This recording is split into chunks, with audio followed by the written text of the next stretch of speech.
Can you just take us through the victorious match in your first round of the Open?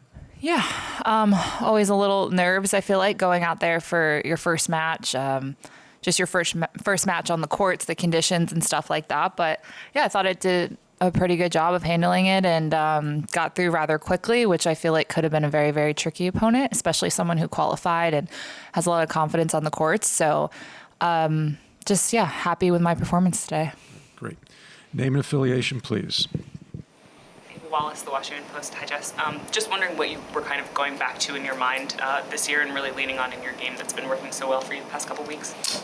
I think just knowing that I can play well even when I'm not feeling great, and knowing that no matter how many practices you have or how you feel, that it's your job to kind of go out there and figure it out when you get there on court. I think sometimes before a slam you can get really kind of in your head or more frustrated because there's a lot of buildup and there's a lot more hype. So I think that's what I've been doing great all year. And so I'm going to kind of try to go back to that and that feeling of just kind of staying in the present moment during the match and doing what I have to do there and not worried about all the other feelings that you kind of get throughout the process of a slam. Solid year at the majors. How do you set expectations given kind of the mindset you just talked about, or do you even worry about that? Expectation. I mean, I'm kind of a perfectionist, so I feel like my expectations of myself are always high. But at the same time, I think you have to set a lot of small goals. And if it's just like what I talked about, like just trying to stay present in practice or just not getting frustrated in practice, or if it's one thing you're working on that day, I think that can help those expectations feel not as much pressure, I guess, and kind of just small stepping stones or baby steps to your goals that you have. But yeah, it's tough. I always feel like I have very high expectations, and I'm always like constantly like in between like trying to enjoy myself and then like how do I get better, and I feel like a lot of top players are like that, and it's a really hard balance to try to get. So balancing that it's hard, especially during a slam, but yeah, I don't know, small goals, I try to do the best I can, take it day by day. I think that helps. Chris? Hey Jeff, Chris Otto with US Open. Question about Viktorija. She struggled here, and I find it kind of interesting that she's got this weird statistical anomaly where she's 1-in-18 at the slams outside of Wimbledon. Yet she's such a talented player, and she nearly beat Andreescu here last year. I just wonder if you sense anything about her that makes her like particularly maybe vulnerable here or in certain places. I have no idea. I saw that. I feel like I always see her play the top players really close. Maybe she's gotten some tough draws as well, and I feel like she should play well. The courts are fast. She likes to slice. I've seen her play indoors Fed Cup where she's played like really well. So I was thinking to myself that it would be a really tough match that could get tricky, knowing that, like you said, she almost beat Bianca here. I remember when she like almost beat Halep, I think, in Australia. So the fast conditions I thought would suit her, but I don't know what it is. I feel like a question you need to ask her, but she won 3 matches here and she qualied here. So she was obviously, starting in qualies. That's a good tournament. I mean, I'm glad I was able to kind of throw her off her game maybe a little bit, but that it's a weird stat. That kind of sucks, but. Do you approach this tournament as a fairly big opportunity? I know at Roland Garros, where you reached the quarterfinals and broke into the top 10, you said as you left after your match with Iga that I think there's nowhere to go but up, that you believe that. Yeah, of course. I always think that every tournament is a chance. You never know what's going to happen every week, whether it be a breakthrough or even at a smaller event. Sometimes the smaller breakthroughs can lead to a lot bigger ones.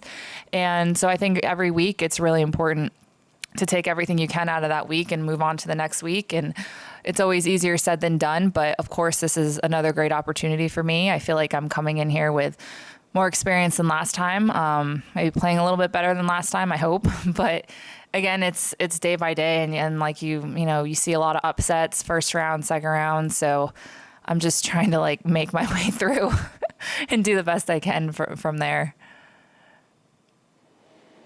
Jess, congrats on the win. I'm curious, amongst the top 10 players, there's quite, this year in particular, a lot of you who are being top 10 players for the first time are also right around that kind of ranking trajectory where you guys would have been also kind of in the 250s or qualifying together, like 3 or 4 or 5 years ago. Even Iga being young, like a couple years ago, was still playing low.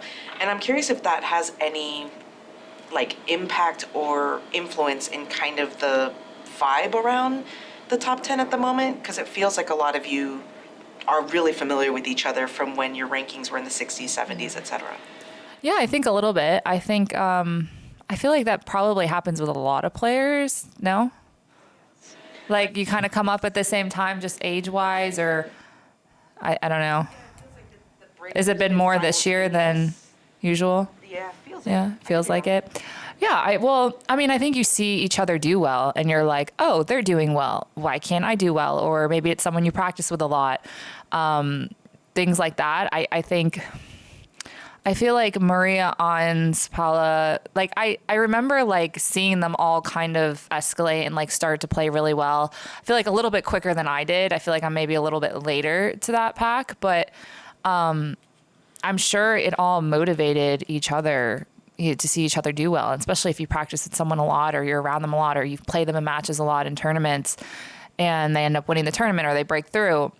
I think it's just a motivation. It's also confidence that you can do it too, because maybe you're beating them in practice and then you see them in the semis of whatever and you're like, wait, I just beat her in practice. Like what, like I can do the same thing. So I think that has a lot to do with it. And I think we've all been playing quite a bit, staying relatively healthy, at least for the most part. And I think, again, that's so important nowadays because it just at least gives yourself opportunities every week to like be there and to be fresh physically and mentally. Like that, I feel like that is just such a big part of it because, you know, if you start missing out on some of those weeks, then you kind of have to play catch up. But I think, I don't know, maybe that's what it is. I'm not sure. It does feel like that though, I guess. Ava? I wanted to ask you about that really good 3-setter you had against Annette last year in Canada. I think you got her right before she went on that nutso tear. Thank God. Yeah. What was the kind of trickiest part of her game for you in that match? Well, she's really consistent. She actually moves pretty well. I think she returns very well. She just, I feel like almost we play like a little similar in a way where like there's not like a major weakness, but she's really good at like redirecting the ball. Returning well. When she's serving well, she can serve well. I wouldn't say, you know, it's not like Serena-esque, you know, serve, but I think she's a smart player, and I think she kind of knows her game and knows how to play within herself, and knows what she needs to do. And I think she also competes really well too, as we've seen the last year. I feel like she's won a lot of matches, like 3-set matches, or come from behind kind of victories. So, yeah, I feel like she's going to be really tough. Yeah. You have an opponent like that who's kind of just really steady and kind of pretty solid at everything. How does that change the game plan for you? Is it more pressure like I have to be really good at the things I'm good at, or what is that kind of? I think you want to play. It's hard. I mean, you want to go for your shots and play your game, but at the same time, maybe you have to play not different, but maybe you have to play someone where you have to make them uncomfortable so that they can't feel like they can just play their game as well. So, I mean, that's like a tough balance. I mean, when you're playing maybe someone like Annette, I don't even remember what I did. Sometimes it just comes down to a few points, like her missing a shot or a double fault here and there, and that's what it takes. But for me, I don't really remember. I think I returned pretty well. I think I had to change up where I was serving a little bit because she was making a lot of returns. And I don't know, sometimes it's just little things you pick up in a match. Like if there's one shot, okay, well, she's missed that like 3 or 4 times. Okay, how do I get her in that position to make or miss that shot again? It could be little things like that. Or you could have a complete strategy before you go out and you're just sticking to that the entire time. And so sometimes it doesn't always work. Sometimes they might make the shot like a bunch of times, but you're hoping like in the pressure moments or on a big point that they don't. And so there's a lot of little things. That's kind of a loaded question and answer. Chris, last question, please. This one's strictly hypothetical, but if you were to face Iga, which a lot would have to happen between now and then, would you go into it with a lot more confidence, given that A, it's hard court, B, she's clearly come down to earth a little bit in these last couple months? Yeah, I mean, I think that would help. She's not like on like a 20-match winning streak. No, I think the faster courts would maybe suit my game a little bit more. I mean, she's still number 1 in the world. She's still going to compete really well and going to be tough to beat no matter what. But I think I would just be happy to be in that situation again, because that means we would be meeting further down the line, and I would like to think about that when the day comes.